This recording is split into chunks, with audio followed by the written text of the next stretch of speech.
Does it just feel like getting that knee to bend is absolutely impossible? Well, for many of you, if you're trying to get your knee to bend or get that hamstring curl in standing and you can't, it's probably just because you're attempting to do it in a position that is just too difficult for where you're at in the recovery process. And unfortunately, the more you try in standing and fail, the more you're reinforcing to your brain that you just can't bend your knee. So if this is you, you don't want to reinforce that belief to your brain. So you've got to make the exercise easier. And there are 2 ways to simplify a hamstring curl to set you up for success. The first one is to start sitting. Why?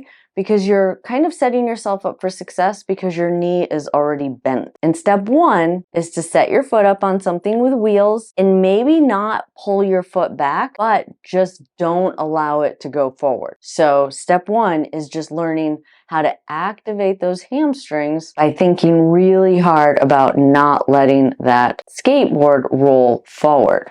And then a little bit more difficult, but now you're going to set your stronger leg on the skateboard. So we're switching the foot that we put the skateboard under.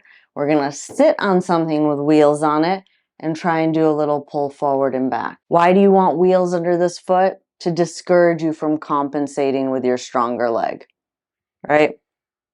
You're just going to roll forwards and backwards. So long story short, if you can't get that knee to bend, try and eliminate gravity and as much friction as possible to set you up for success so that your brain can kind of latch onto that movement and start rebuilding that neural network.